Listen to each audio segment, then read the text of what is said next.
of The Power of Your Subconscious Mind by Dr. Joseph Murphy. Chapter 1. The Treasure House Within You, Storytelling Version. On a quiet evening in Los Angeles, Dr. Joseph Murphy sat at his desk, reflecting on a truth he had discovered long ago. The greatest treasure in the world is not found in mountains of gold or deep in the sea, but within the human mind itself. He remembered a man he once met, a simple clerk named Robert who constantly complained about his luck. "No matter how hard I work," Robert would say, "life gives me nothing but struggle." Dr. Murphy listened and smiled gently. "Robert," he said, "what if I told you that you already have a fortune inside you, one greater than all the money in the world?" Robert laughed, thinking it was a joke. But Dr. Murphy explained, "Inside you lives a silent partner, your subconscious mind. It is your treasure house. It holds wisdom, healing, and power far beyond your imagination. The problem is, most people never learn how to speak its language." He told Robert that the human mind works in two parts. The conscious mind is like the captain of a ship, it gives orders. The subconscious is like the crew below deck, it takes those orders and makes them real. If the captain says, "We're heading towards success," the crew sets the sails and follows. But if the captain constantly shouts, "We're doomed," the crew simply obeys. That night, Robert went home thinking deeply. For the first time, he noticed how often he had told himself things like, "I'm unlucky," or "I'll never get ahead." Those words had been instructions to his subconscious, and it had faithfully carried them out. So, he decided to test Dr. Murphy's theory. Every morning and night, Robert began to repeat softly, "I am successful. I am prosperous. Opportunities flow to me easily." He imagined himself smiling at work, shaking hands with new clients, and being appreciated for his ideas. Weeks passed, and small changes began to appear. His manager noticed his positive attitude and gave him new responsibilities. His ideas started working, and soon, promotions followed. Within a year, Robert was living a life completely different from before, all because he had changed the instructions sent to his subconscious. Dr. Murphy often told such stories to his audiences, explaining that the subconscious mind doesn't judge, it simply acts. Whether you think in faith or in fear, your subconscious accepts both as truth. Like fertile soil, it grows whatever seed you plant, be it roses or thorns. He said, "If you want peace, plant peace in your mind. If you want success, plant success. Whatever you impress upon your subconscious will eventually be expressed in your life." The greatest secret, he taught, is that we already hold infinite riches within us: love, confidence, creativity, and divine guidance, waiting for us to claim them. As Dr. Murphy finished his talk, he looked at the crowd and said softly, "You are the master of your own treasure house. Guard it wisely. Speak to it kindly. For your thoughts today are the foundation of your tomorrow."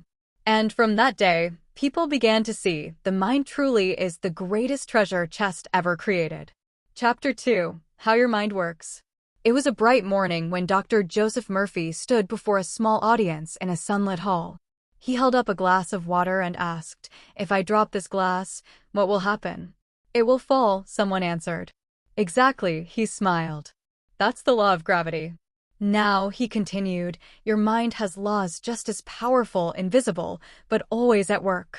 He began to tell the story of Anna, a young artist who constantly struggled with self-doubt. She loved painting, yet every time she prepared to show her work, her hands trembled. "I'm not good enough," she told herself. "People will laugh." Though she never realized it, her conscious words were like commands. And her subconscious mind obeyed faithfully, making her nervous and fearful whenever she tried to succeed.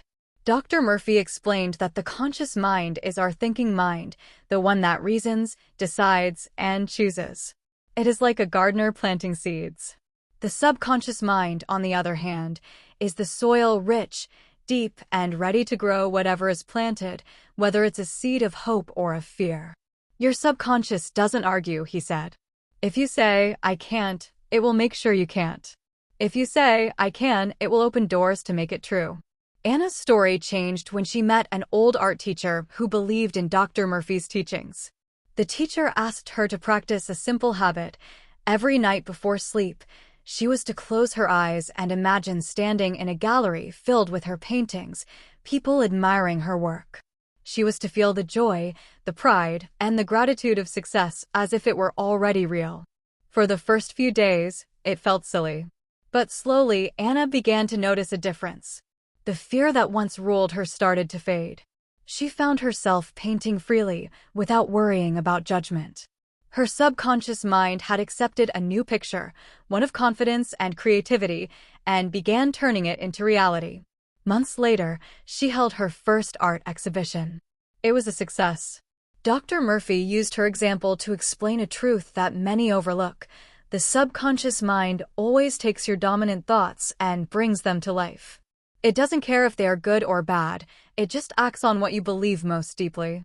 He often said, your conscious mind is the watchman at the gate. Its job is to protect your subconscious from false ideas. But most people let negative thoughts slip through that gate, fear, guilt, failure, and then wonder why life seems against them. The secret, he taught, was to guard that gate carefully. Feed your mind with thoughts of peace, abundance, love, and success. And your subconscious will grow those same qualities in your life. As the lecture ended, Dr. Murphy placed the empty glass on the table and said softly, "The laws of your mind never fail. Plant the right seeds, and your subconscious will make your garden bloom." From that day, the audience left with a new awareness that the world outside them was only a mirror of the world within. Chapter 3: The Miracle-Working Power of Your Subconscious Mind.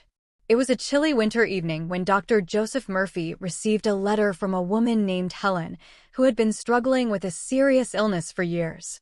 Doctors had told her that her case was hopeless, but she refused to give up.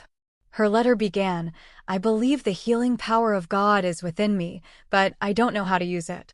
Dr. Murphy wrote back with a simple instruction: go into a quiet room every night before sleep. Relax completely and imagine yourself walking, laughing, and living in perfect health. Repeat softly, "Every cell of my body is filled with divine life and strength." Feel the truth of those words. Your subconscious will accept the idea and make it so. Helen followed his advice faithfully. For the first few nights, her mind resisted, doubt whispered, "This can't work." But she continued anyway. As the days passed, she began to feel a new calmness in her heart, a quiet confidence replacing fear. 3 months later, her doctors were astonished. Her condition had improved dramatically. Within a year, she was completely healed. Dr. Murphy often shared Helen's story to show that miracles are not magic. They are the natural results of faith-filled thoughts impressed upon the subconscious mind. He explained it this way: the subconscious is like a silent engine running every moment. It controls your heartbeat, digestion, and even the repair of your cells. When you give it clear, positive instructions with belief and emotion, it uses its divine intelligence to manifest healing, success, or peace. To make his point, he told another story, this one about a man named James, who had been searching for work for months. Every rejection made him more desperate until he felt completely defeated. Then, one day, he read Dr. Murphy's words, "The subconscious mind brings forth whatever you claim is true." That night, James decided to change his approach. Instead of worrying, he began to visualize himself walking confidently into an office, shaking hands with the manager, and hearing the words, "You're hired." He repeated the affirmation, "Divine success is mine now. My subconscious knows the perfect job for me." Within 2 weeks, a friend unexpectedly called him about a new position, one that fit his skills perfectly. James later said, "It felt as if life had heard me." Dr. Murphy explained that this wasn't coincidence, it was the subconscious mind at work. It connects us with people, places, and opportunities that match our inner beliefs. The law is simple. Whatever you deeply believe and emotionally feel to be true, your subconscious will make real.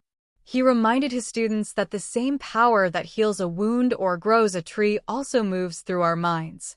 The difference is awareness. When you consciously direct that power, life begins to change. As he ended his talk, Dr. Murphy said softly, "You carry within you the miracle-working power of the universe. Believe in it. Use it. Speak to it with faith, and it will answer. That night, as his audience left the hall, many walked away with shining eyes, no longer waiting for miracles to happen from the outside, but realizing that the greatest miracle had always lived within them. Chapter 4: Mental Healing in Ancient Times.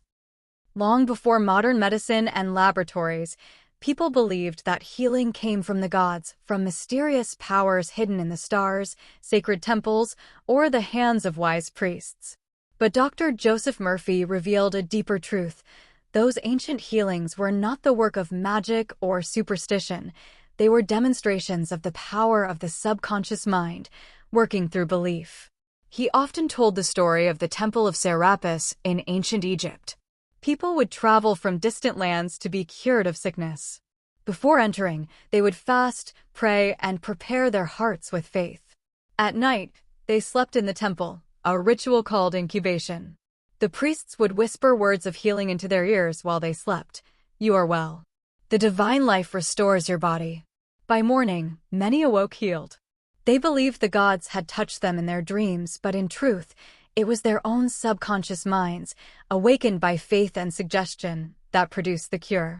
Dr. Murphy explained that these rituals worked because they quieted the conscious mind and filled the subconscious with a single, powerful idea: health. Once the idea was accepted, the subconscious carried it out perfectly. He compared those ancient temples to the hospitals and churches of today. The outer forms have changed, he said, but the principle is the same. When faith and suggestion unite, healing follows. He then told another tale, this one from Greece. There lived a philosopher named Pythagoras, who taught that harmony and order in the mind created harmony in the body. His students would lie down at night listening to soothing music, repeating thoughts of peace and strength. They believed that divine wisdom flowed through them while they slept. Over time, many recovered from depression, anxiety, and pain. Murphy pointed out that these ancient healers were unknowingly using psychological laws that modern science would only rediscover centuries later. They understood that belief changes biology and that the mind's inner conviction can transform even the weakest body. In another example, from the ancient East, monks practiced visualization and deep meditation. They imagined divine light flowing through every cell of their bodies. Through intense faith, they healed wounds, fevers, and even blindness. Again, their subconscious minds, fed with vivid imagery and emotion, made those results real. Dr. Murphy's voice often grew calm and reverent when he spoke of these stories. The same power that worked in those ancient temples, he said, still works in you today. You need no priest, no ceremony, no incense, only faith in the infinite intelligence within your own subconscious. He urged people to create their own inner temple, a place of silence within, where they could speak to their deeper mind through prayer, affirmation, and imagination. Remember, he said, the subconscious mind doesn't care if an idea is ancient or modern. It only cares whether you believe it. And as the audience sat in stillness, they realized that healing had never been a mystery of the past. It was, and always would be, a living force, waiting quietly inside every human being, ready to respond to belief. Chapter 5: Mental Healing in Modern Times. The world had changed, science had advanced, hospitals had risen, and machines could scan the body in ways unthinkable to the ancients. Yet, Dr. Joseph Murphy reminded everyone that the greatest healing instrument still lies within the human mind. He began one of his lectures with a story about a man named Mr. Andrews, a respected engineer who suddenly developed severe arthritis. His hands stiffened, his joints ached, and he could no longer hold the tools that had built his career. The doctors tried every treatment available, but his pain only worsened. One day, while reading one of Dr. Murphy's pamphlets, Mr. Andrews came across a single line that struck him deeply. The subconscious mind is the builder of the body. Give it the right pattern, and it will restore health. That night, he decided to put this idea into action. He closed his eyes and began to visualize his hands moving freely, strong and flexible. He repeated, "The divine life flows through me like a healing river. Every cell of my body is made whole and perfect." At first, it felt foolish. But he persisted, every night and every morning, repeating the same words, seeing the same image. Gradually, he noticed that his stiffness was less severe. In a few weeks, he could move his fingers more easily. Within 6 months, he was working again, completely free of pain. When asked about his recovery, he said simply, "I changed my thoughts, and my body obeyed." Dr. Murphy explained that such cases were not miracles, they were the science of the mind in action. When the conscious mind feeds positive images to the subconscious, the body's natural healing intelligence follows those directions. He told another story about a woman named Laura, who had been tormented by insomnia for years. No pill, no therapy, no routine had worked. Then, after hearing Dr. Murphy speak, she tried a new approach. Each night before bed, she whispered, "My mind is at peace. My body is relaxed. I sleep deeply and wake refreshed." She repeated it like a gentle lullaby until her breathing slowed and her body softened. Within a week, she began sleeping peacefully for the first time in years. The suggestion had reached her subconscious, which now took it as truth and produced the desired result. Dr. Murphy emphasized that this same principle could be seen in modern faith healers and doctors who believed in the power of suggestion. The common thread was belief. Whether one called it prayer, therapy, or autosuggestion, the process was the same: impress the subconscious with a new image of health and harmony, and it will express it in the body. He smiled as he concluded his talk. "You see, the ancient temples have turned into hospitals, and priests into doctors. But the power behind all healing remains the same: faith, conviction, and the quiet cooperation of your subconscious mind." The audience sat in silence, realizing that true healing did not come from outside forces, but from a decision within, a choice to believe that life itself, guided by the subconscious, is always moving toward health and wholeness. Chapter 6: The Practical Techniques in Mental Healing. It was a quiet Sunday morning when Dr. Joseph Murphy stood before his students in a small hall, sunlight streaming through the tall windows. On the board behind him, he had written one sentence in large letters: "You can heal your life if you know how to speak to your subconscious."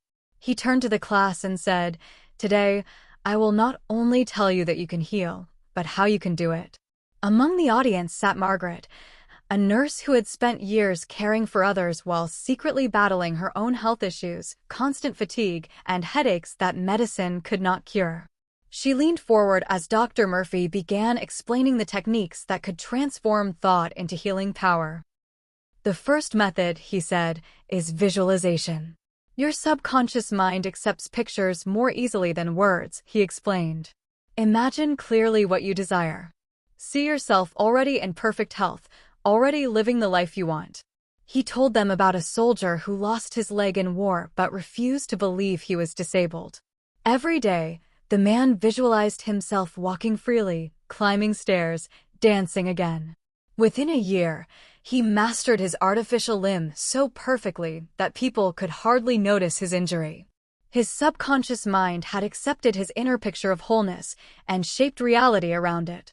Margaret closed her eyes and imagined herself waking up full of energy, smiling as sunlight touched her face, feeling strong and calm. For the first time in months, her body relaxed. The second method was affirmation. "Words are powerful commands to your inner self," Dr. Murphy said. "Repeat them with feeling and faith, and they will sink deep into your subconscious." He gave them a simple example. "Dove, I am whole, perfect, strong, loving, harmonious, and happy." Say these words every day, especially before sleep, he instructed. As you drift into rest, your subconscious will take over and begin to act on those instructions. Margaret began whispering that affirmation nightly. Each time she spoke the words, she imagined them glowing like golden light flowing through her body. The third method was gratitude and faith. Dr. Murphy explained, "When you give thanks before you see the result, you are telling your subconscious that it has already been done. Gratitude seals your faith." He told the story of a young musician who had lost his voice and feared his career was over. Instead of despairing, the man prayed with gratitude, "Thank you for my strong, clear voice." He spoke those words every day, feeling deep faith in their truth. Within months, his voice returned, richer than before. Margaret practiced these techniques faithfully: visualization, affirmation, and gratitude. Slowly, the pain disappeared. Her energy returned. She no longer woke up exhausted but peaceful and light. When she met Dr. Murphy months later, she said, "I healed myself not with medicine, but with the language of belief." Dr. Murphy smiled warmly. "You see," he said, "the subconscious is like a faithful servant. It listens to every image, every word, every emotion. Give it the right instructions, and it will rebuild your world." Chapter 7. The tendency of the subconscious is life ward. Dr. Joseph Murphy often said that the subconscious mind is like a river that always flows toward life, health, and harmony. No matter how dark or broken a person may feel, beneath it all, the subconscious holds an unshakable desire to heal and grow. He told the story of Thomas, a farmer who had lost everything: his crops to drought, his animals to sickness, and his hope to despair. One day, he came to Dr. Murphy and said, "It feels like life has turned against me." Dr. Murphy looked at him gently and replied, "Life never moves against you, Thomas. Life always moves through you toward growth. You may have built a dam of fear in your mind, but the river of life beneath is still flowing. You only need to open the gate." Confused but curious, Thomas listened as Dr. Murphy explained that the subconscious mind is designed by nature to restore, renew, and heal. It keeps the heart beating, the blood flowing, and the body rebuilding itself, even when the conscious mind has given up. "Your subconscious wants life," Dr. Murphy said. "If you cut your finger, it heals. If you catch a cold, it fights back." The same principle applies to your finances, your relationships, your dreams. Everything within you is pushing you toward balance, if you will only stop resisting with negative thoughts. He taught Thomas a simple prayer. "Dove, life's power is flowing through me now. I open myself to its healing and abundance. I trust the wisdom of my subconscious to restore all that is good." Thomas repeated it every morning and night, not with desperation, but with quiet faith. At first, nothing seemed to change. But soon, he noticed his mood lifting. He felt guided to make small changes on his farm: a new planting method, a shift in crops, a neighbor's advice he had once ignored. Within a year, his land flourished again. He returned to thank Dr. Murphy, saying, "It was as if life started helping me once I stopped fighting it." Dr. Murphy smiled. "That's because life was never against you. The life principle, God, spirit, energy, call it what you will, is always seeking expression through you. Your subconscious carries that divine intelligence, and when your thoughts align with faith, it brings renewal automatically." He reminded his listeners that the subconscious does not need force, it needs cooperation. Worry, anger, and hopelessness block its natural flow, while peace, love, and belief open the way. To prove this, he often cited stories of spontaneous healing: how broken bones mend, how trees regrow after storms, how people recover from tragedy. "Everything in nature tends toward life," he said. "Even the seed buried in darkness pushes upward toward the light." Dr. Murphy ended his lesson with a simple truth: trust the life within you. Stop trying to control it, just believe in it. The same power that makes the flowers bloom will heal your mind, body, and circumstances. You were made for life, not struggle. And as the audience sat in silence, they felt it, a quiet sense of hope, as if that same river of life had begun to flow gently through their own hearts once again. Chapter 8. How to Get the Results You Want. It was a stormy evening when a young man named Daniel came to see Dr. Joseph Murphy. His face showed the marks of sleepless nights and endless worry. "Dr. Murphy," he said, "I've read your words and listened to your talks, but nothing seems to work for me. I pray, I hope, but my life doesn't change. What am I doing wrong?" Dr. Murphy motioned him to sit down and smiled kindly. "Tell me, Daniel, when you plant a seed, do you dig it up every few days to see if it's growing?" Daniel shook his head. "Of course not. It wouldn't grow that way." "Exactly," said Dr. Murphy. "That's what you're doing with your thoughts.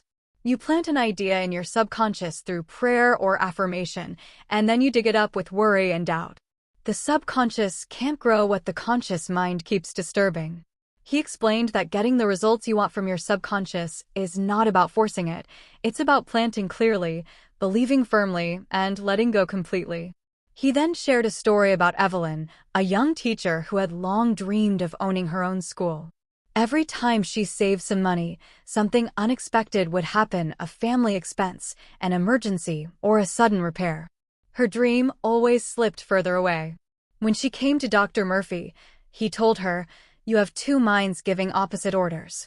Your conscious mind desires success, but your subconscious has accepted fear and limitation. You must bring them into harmony." He gave her a simple routine. Each night before sleep, Evelyn was to close her eyes and visualize her school already built, classrooms full of happy children, her name on the front gate, laughter echoing in the halls. She was to feel joy and gratitude as if it already existed. Your job, he said, is not to figure out how it will happen.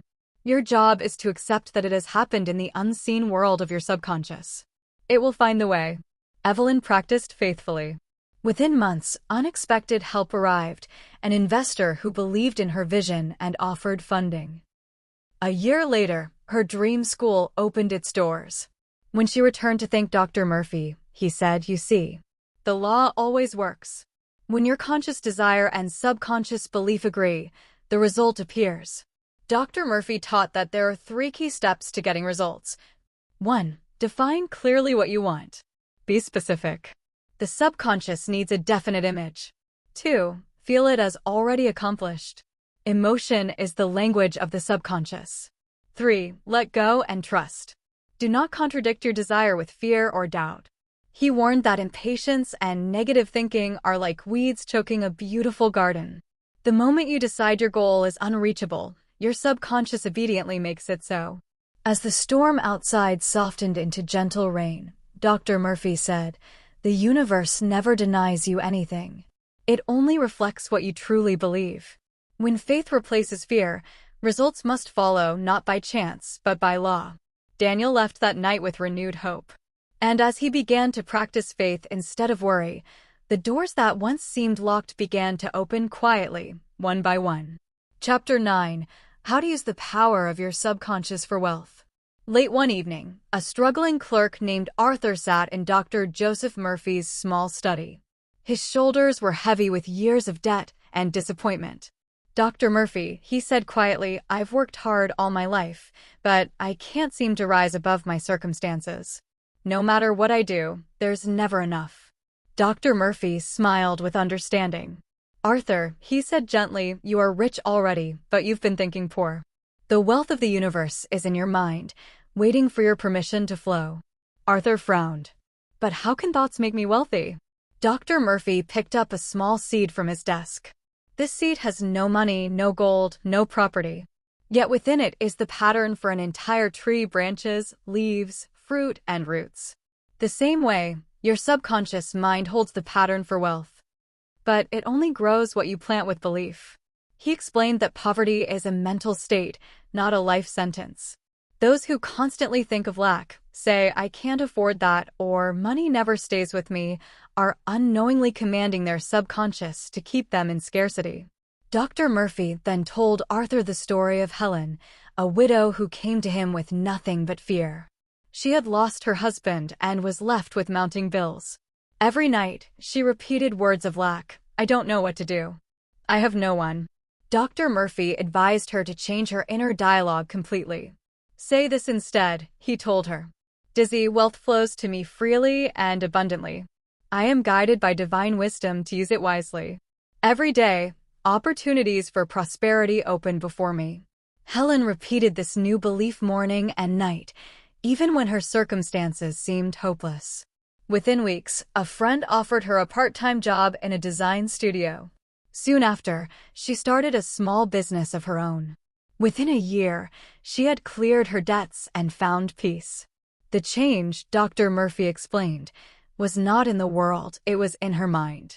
Her subconscious accepted the idea of abundance, and life rearranged itself to match that belief.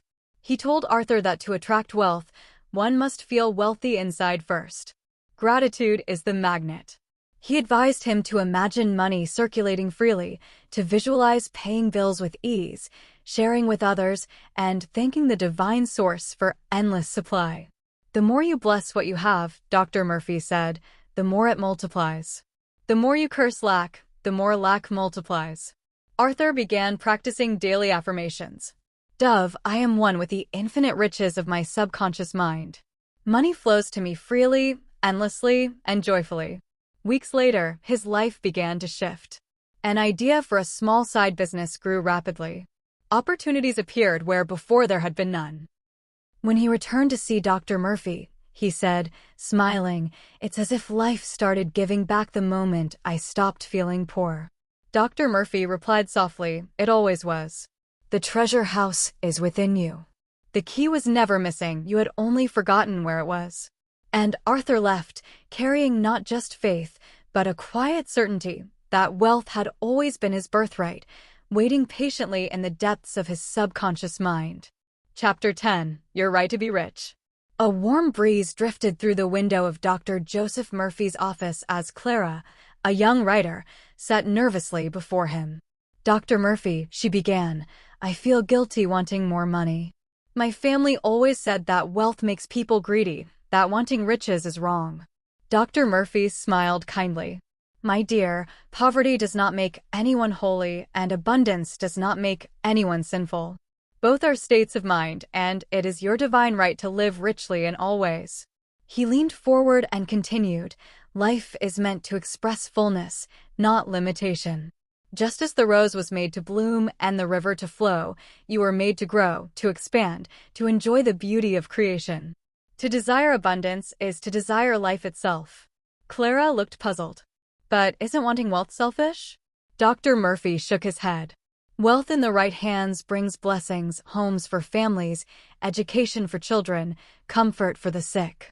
Money is not evil, it is energy. It takes the shape of the mind that holds it. When your subconscious accepts the idea that riches are your right, life begins to reflect it outwardly. He told her the story of Jonathan, a man who worked as a janitor but dreamed of opening a small furniture shop. Each time he thought about it, he would say to himself, I'm not meant for wealth, I should be grateful for what I have. His gratitude was good, Dr. Murphy said, but his belief in unworthiness chained him. When Jonathan began studying spiritual laws, he realized that divine abundance flows to all who align with it, not to those who believe they must struggle for it. He changed his thinking. Every day, he declared with faith, Dizzy, I am open to the riches of the universe. Success and prosperity are mine now. He saved a little, planned carefully, and acted with quiet confidence. Within 2 years, his shop opened and soon prospered beyond expectation. Dr. Murphy explained to Clara that true wealth is not greed, but growth. It begins in the mind as an acceptance of one's right to live freely, fully, and joyfully. He said, the law of life is the law of belief. If you believe you are meant to live in limitation, you will. If you believe abundance is your birthright, your subconscious will bring opportunities, ideas, and people that reflect that belief. He advised her to practice a new affirmation every morning. Dove, I am one with the infinite riches of life. Abundance flows to me freely, and I use it to bless myself and others. Clara began to repeat it daily, replacing guilt with gratitude. Over time, her writing career blossomed not through luck, but through a calm faith that she was meant to flourish. When she later returned to see Dr. Murphy, she said, smiling, I no longer feel guilty about wealth. I feel grateful for it. Dr. Murphy nodded. That's the secret, Clara. You are not taking from anyone. You are letting the divine richness within you express itself. To be rich is not only your right, it is your responsibility to life. And she left that day knowing that abundance was not something to chase, but something she had always carried within her, waiting to be claimed. Chapter 11. Your Subconscious Mind as a Partner in Success. It was a quiet afternoon in Los Angeles when a young engineer named Mark came to meet Dr. Joseph Murphy. His voice trembled as he spoke. Dr. Murphy, I've tried everything, new jobs, new ideas, but somehow success always slips away. It's as if something inside me keeps holding me back. Dr. Murphy smiled warmly. You're right, Mark, he said. Something inside you is holding you back, but not out of cruelty. It's simply obeying the instructions you've been giving it. Mark frowned. You mean, my subconscious? Yes, said Dr. Murphy. It's your silent partner in life. It listens to every word you speak and every emotion you feel. If you constantly think, I can't succeed, it faithfully ensures that you won't. But if you fill it with belief, it becomes your greatest ally. He explained that the subconscious mind works like a loyal assistant, always on duty, always ready to carry out whatever command the conscious mind repeats most often. Whether those commands are a failure or triumph is up to us. Dr. Murphy then shared the story of Laura, a young designer who felt invisible in her career. Though talented, she doubted herself deeply. Every morning, she thought, I'll never be as good as others. Her subconscious accepted this as truth, and her work went unnoticed. When she came to Dr. Murphy, he told her, you must change your partnership agreement with your subconscious. Speak to it differently. He gave her this affirmation. Dizzy's success and achievement are mine now. My subconscious mind always guides me toward prosperity and recognition. He told her to repeat it before sleep and upon waking, imagining herself confident, successful, and respected. Within months, things began to shift. Laura was offered a major design project. Her work was praised. Soon, she received an award for creativity. She returned to Dr. Murphy astonished. It's like the world finally noticed me. Dr. Murphy smiled. No, Laura, you noticed yourself. The moment your subconscious accepted a new belief, success began working through you. He explained to Mark that the subconscious does not reason or argue, it simply takes what the conscious mind believes is fact. If you feed it fear, it creates obstacles. If you feed it faith, it opens doors. He leaned forward and said softly, success is not a fight, it's a partnership. When your conscious and subconscious agree, the world aligns with you. Dr. Murphy urged Mark to visualize his ideal future vividly, to see himself shaking hands after a successful deal, smiling with satisfaction, and feeling gratitude. That image, he said, becomes the blueprint your subconscious will build upon. Over the next months, Mark followed the advice faithfully. He repeated his affirmations daily, stayed calm in moments of doubt, and trusted his inner partner. Opportunities appeared unexpectedly, a promotion, a better project, and the recognition he had long desired. When he came back to thank Dr. Murphy, he said, I finally understand. My subconscious wasn't against me, it was just waiting for clear direction. Dr. Murphy nodded. Exactly, Mark. The most powerful partnership in your life is not with another person, it's between your conscious and subconscious mind. Treat it with faith, and it will turn every dream into reality. And from that day on, Mark no longer worked alone. His silent partner, his subconscious mind, was always by his side, guiding him quietly towards success. Chapter 12. Scientists use the subconscious mind. Dr. Joseph Murphy often said that some of the greatest scientific discoveries didn't come from laboratories alone, they came from the depths of the subconscious mind. He once told the story of Dr. George, a brilliant chemist who had been struggling for months to solve a complex formula. He worked late nights, tested dozens of experiments, but every path led to failure. Exhausted, he came to Dr. Murphy for advice. Dr. Murphy, he said, I've tried every calculation, every method. Nothing works. Murphy smiled knowingly. That's because you're relying only on your conscious mind. Let your subconscious take over. It knows the answer, you just need to give it the right command. He advised Dr. George to quiet his mind before sleep each night and give a clear direction to his subconscious. Dizzy, my subconscious mind reveals the perfect solution to this problem. It is guiding me clearly and precisely.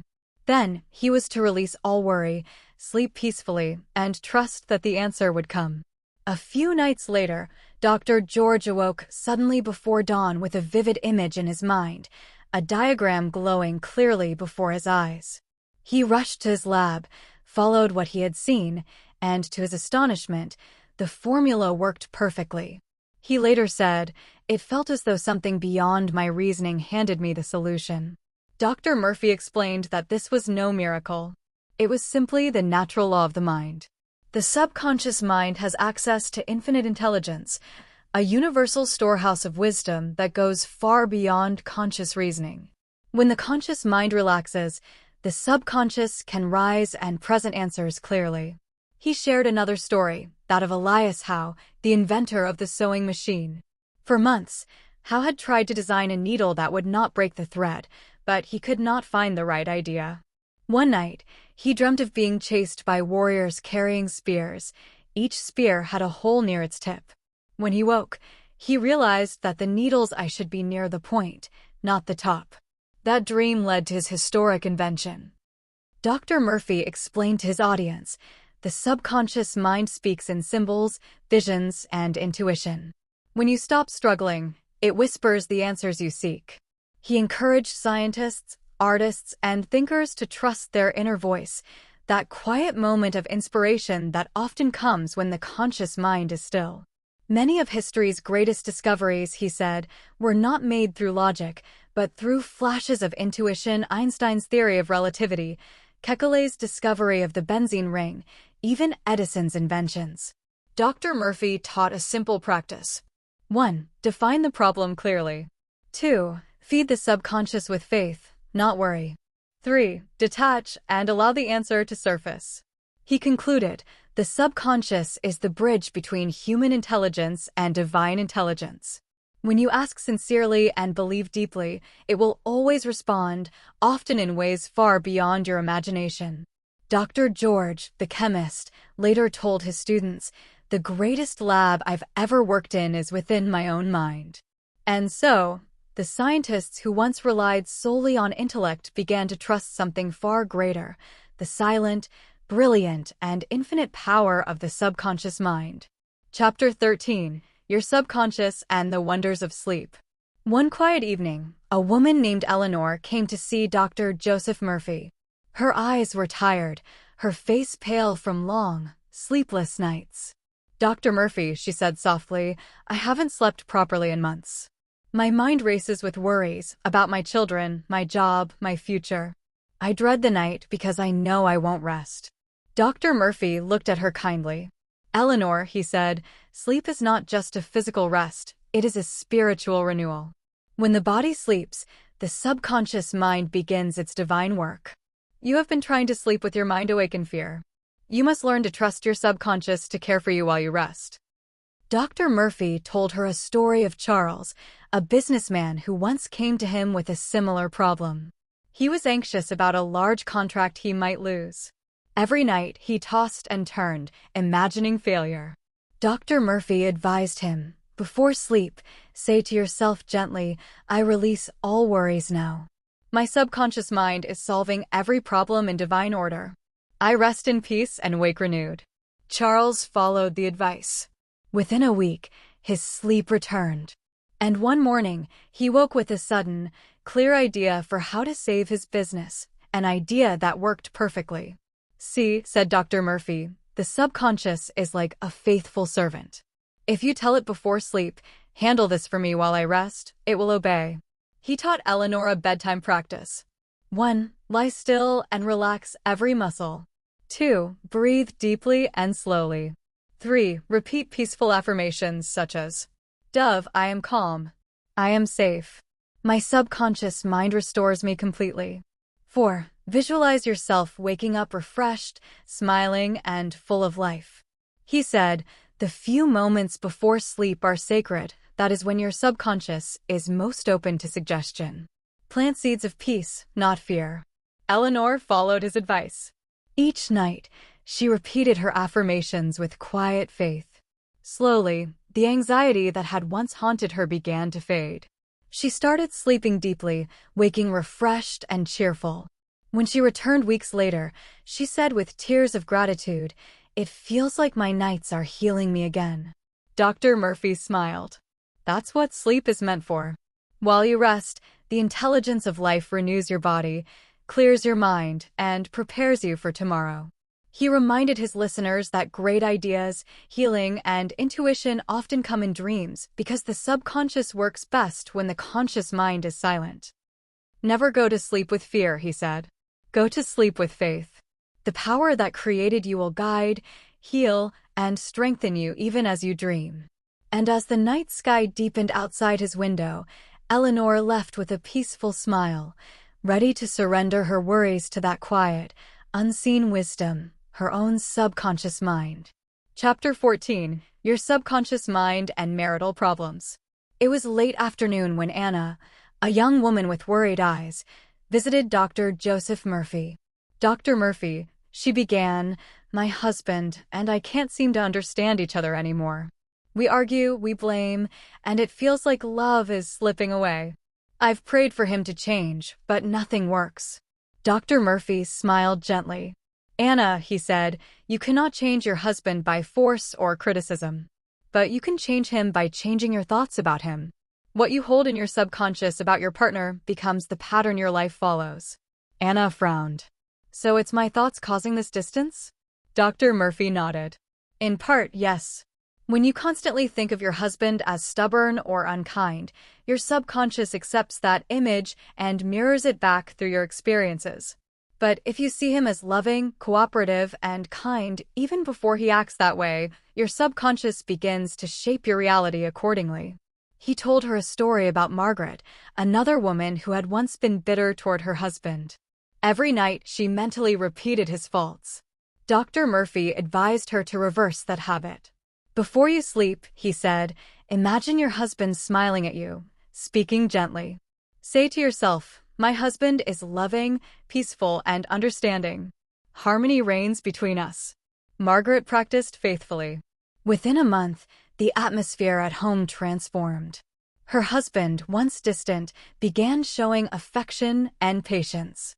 Dr. Murphy explained, the subconscious mind of each partner responds to love and peace, not anger and judgment. You attract what you feel. He told Anna to bless her husband daily, not in words of complaint, but in thoughts of gratitude. Love is the strongest vibration, he said. When you radiate it sincerely, it awakens the same response in others. Anna followed his guidance. Instead of focusing on arguments, she silently repeated affirmations of harmony and affection. Slowly, her husband's attitude softened. Their home filled with laughter again. When she returned weeks later, she said, smiling through tears, I didn't change him, I changed myself. And everything changed with me. Dr. Murphy nodded. Exactly. Your subconscious mind is the soil, your thoughts are the seeds. Sow love and love will return multiplied. He ended with a gentle truth. Marriage is not two people trying to control each other. It is two minds learning to believe the best of each other. When your subconscious holds love, peace, and forgiveness, no conflict can last. And Anna left his office lighter, ready to rebuild her marriage, not with demands, but with faith in the quiet power of her own subconscious mind. Chapter 15: Your Subconscious Mind and Your Happiness. One rainy morning, David, a businessman in his 40s, came to see Dr. Joseph Murphy. His clothes were neat, his success evident, yet his face carried the heaviness of unhappiness. Dr. Murphy, he sighed, I have everything I once wanted, a good job, a home, security, but I feel empty inside. I can't seem to find peace or joy. Dr. Murphy looked at him with calm understanding. David, he said, happiness is not something you find outside. It is a habit of mind, born within your subconscious. You've been chasing shadows, while the light is already inside you. David frowned. But how can I feel happy when I don't feel happy? Dr. Murphy smiled. By thinking happiness until you feel it. Your emotions follow your thoughts. When you affirm joy, gratitude, and love, your subconscious accepts those ideas and reflects them in your mood and circumstances. He shared the story of Helen, a nurse who used to complain constantly about her long hours, difficult patients, and small salary. One day, Dr. Murphy told her, start your morning with this prayer. Dizzy, divine peace fills my soul. I am full of joy, health, and harmony. Every cell of my being is alive with happiness. Helen practiced this daily. Within weeks, her energy changed. Her coworkers noticed her warmth, patients responded with kindness, and her days flowed with ease. It wasn't the job that changed, she told Dr. Murphy later. It was me. Dr. Murphy explained to David that the subconscious mind mirrors whatever is planted into it. If you dwell on problems, you build unhappiness. If you focus on gratitude, you awaken joy. The power of choice lies in what you think most often. He advised David to take a few quiet moments each morning to visualize himself smiling, peaceful, and fulfilled. See yourself radiating happiness, he said. Your subconscious will believe it, and soon your outer life will match it. David began to practice. Each night, before sleep, he repeated softly, "Happiness is my natural state.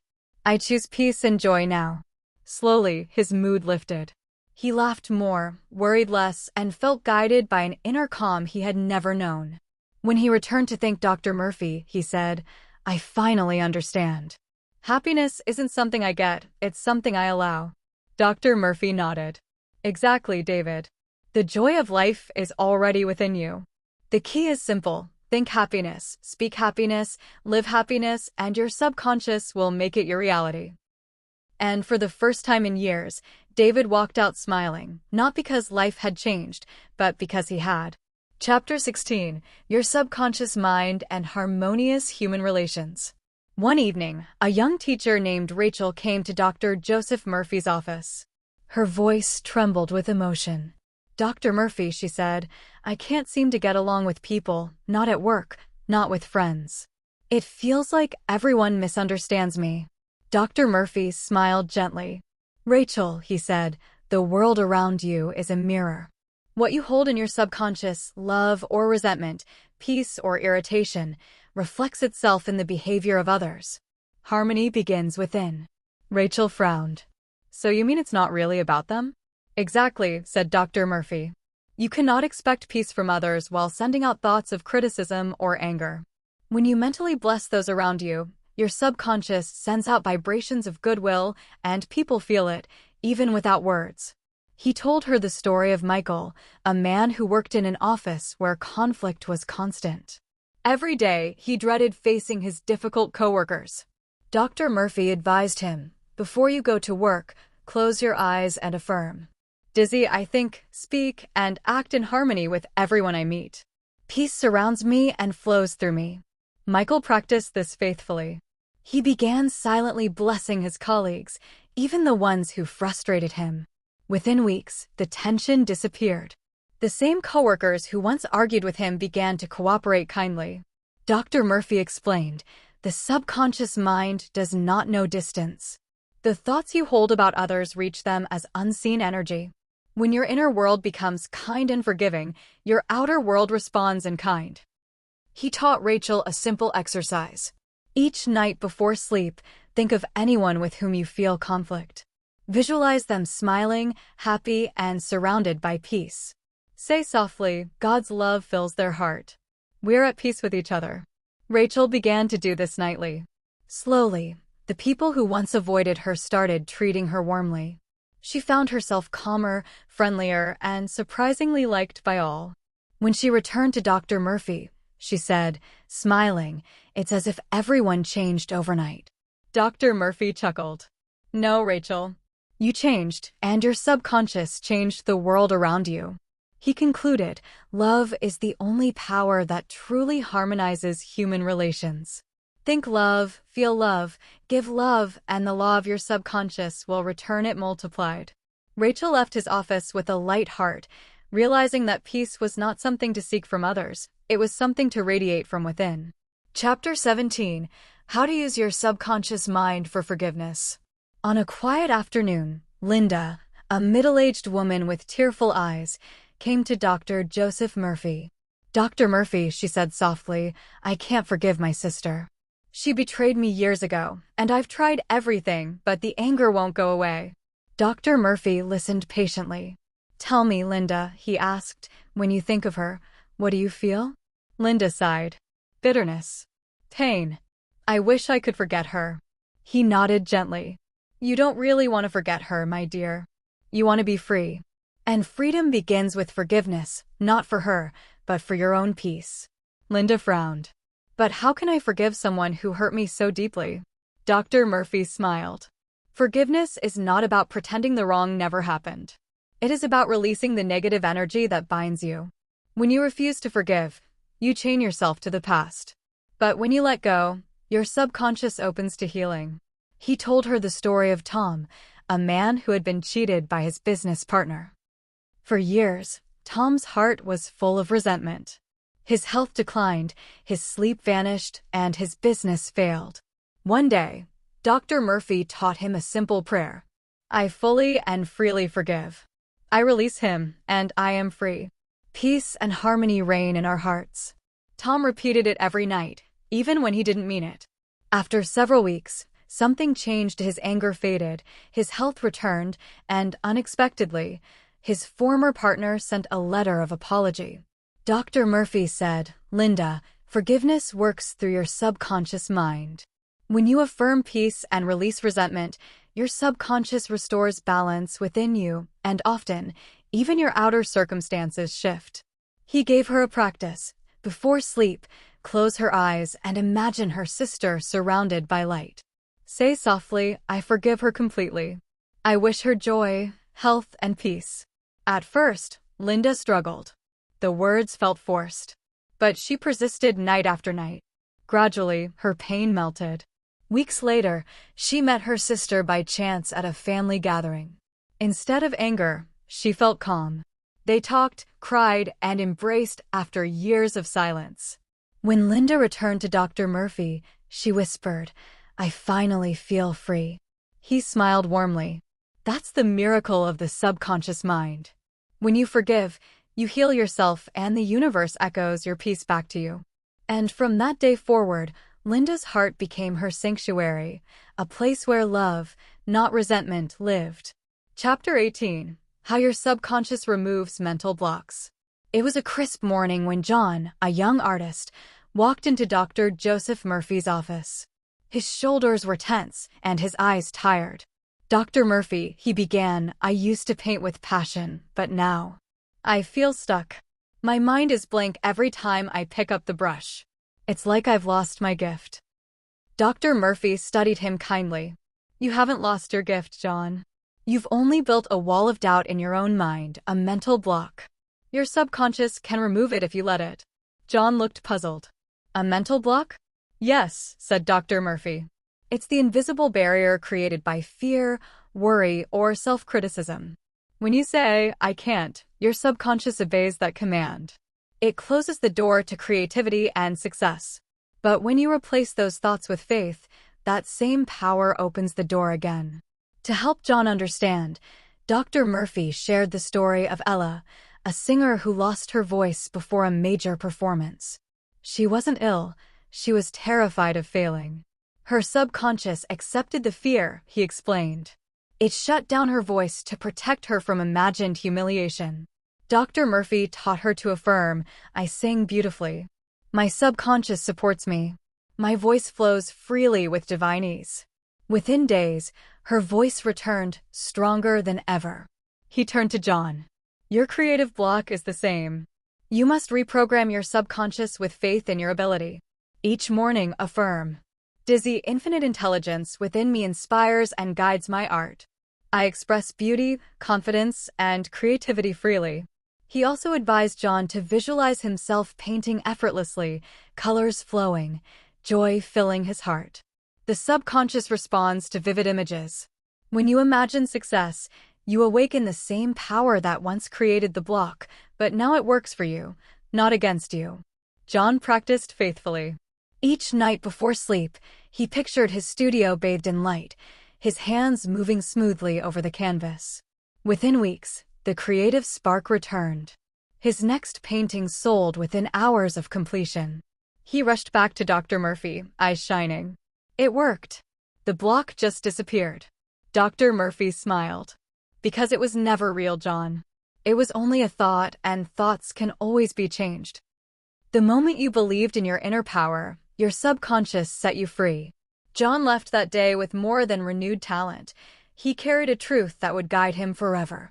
Dizzy, there are no limits outside us, only the ones we imagine within. Chapter 19. How to use your subconscious mind to remove fear. One stormy evening, a young pilot named Mark visited Dr. Joseph Murphy. His eyes revealed exhaustion and worry. "Dr. Murphy," he began, "I've flown for years, but lately, every time I enter the cockpit, my hands shake. I can't control it. I'm terrified something will go wrong." Dr. Murphy nodded calmly. "Mark, fear is not a real power, it's only a thought in your mind. The more you feed it, the stronger it grows. But your subconscious can remove it if you replace fear with faith." Mark sighed. "But it feels so real." "Of course," said Dr. Murphy, "because your subconscious accepts what you believe. If you keep saying, 'I'm afraid,' your subconscious obeys. But if you fill your mind with courage, peace, and confidence, fear fades away, just as darkness disappears when light enters."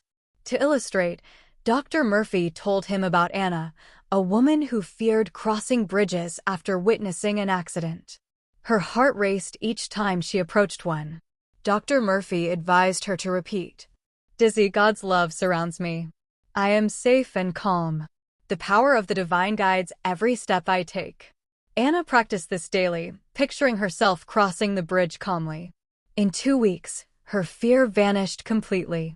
Dr. Murphy turned back to Mark. "You must replace your fearful images with images of peace. See yourself flying confidently, landing safely, smiling with calm assurance. Feel the joy of freedom. Your subconscious will accept this image and make it your reality." He continued, "Fear thrives on imagination. You've been imagining danger, now imagine success. Faith and fear are opposites. The one you feed will rule your life." Mark followed the advice. Each morning before flying, he sat quietly, breathing deeply, and repeated, "Dizzy, infinite intelligence guides and protects me. I am fearless, calm, and in control." Within days, he noticed a change. His hands stopped trembling. His heart beat steadily. Soon, he was flying with the confidence of his early days. When he returned to Dr. Murphy, Mark said gratefully, "The fear's gone. I feel like myself again." Dr. Murphy smiled. "Because you replace the image of danger with the image of peace. Your subconscious is like fertile soil. Whatever seed you plant, it will grow. You chose courage, and courage blossomed." Mark left with a quiet smile, whispering to himself as he walked out, "Fear is faith in the wrong thing. I choose faith in life." Chapter 20. How to Stay Young in Spirit Forever. One sunny afternoon, Mrs. Eleanor, a graceful woman in her 70s, visited Dr. Joseph Murphy. Her steps were slow, but her eyes sparkled with curiosity. "Dr. Murphy," she said with a gentle laugh, "everyone keeps reminding me how old I am. I feel tired, and people treat me like I'm at the end of life's road. Is there a way to feel young again?" Dr. Murphy smiled warmly. "Eleanor, age is not measured by years, but by how you think and feel. Your body changes, but your subconscious mind is timeless. If you fill it with vitality, joy, and purpose, it will renew your youth." Eleanor looked intrigued. "But how can I do that when my body aches and my energy is low?" Dr. Murphy leaned forward. "Because what you think, your subconscious creates. If you constantly say, 'I'm old, tired, or finished,' your subconscious obeys those commands. But if you affirm life, love, and enthusiasm, your mind sends healing energy through every cell of your body." He told her about Mr. Howard, a man of 80 who refused to retire. "Every morning," he declared, "I am full of life and divine energy. Every cell of my body vibrates with strength and youth." He worked joyfully, painted landscapes, and inspired young people with his laughter. His doctor once said, "You have the health of a man half your age." His secret, Dr. Murphy said, was that he stayed young in thought. He believed in growth, not decline, and his subconscious shaped his body to match that belief. He gave Eleanor a few simple practices. Begin each day saying, "Every day I grow younger in spirit, stronger in mind, and more radiant in health." Associate with cheerful, creative people. Keep learning something new, music, art, a language. Growth keeps the mind young. And every night before sleep, visualize your body bathed in golden light, each cell alive with renewal. Eleanor followed his advice faithfully. Weeks later, her friends noticed her glowing face, her laughter, her brisk steps. "You look years younger," they exclaimed. When she returned to Dr. Murphy, she said happily, "I realized I never lost my youth, I just stopped believing in it." Dr. Murphy smiled. "Exactly, Eleanor. Youth is not a time of life, it's a state of mind. Keep love, hope, and enthusiasm alive in your heart, and your subconscious will keep you forever young."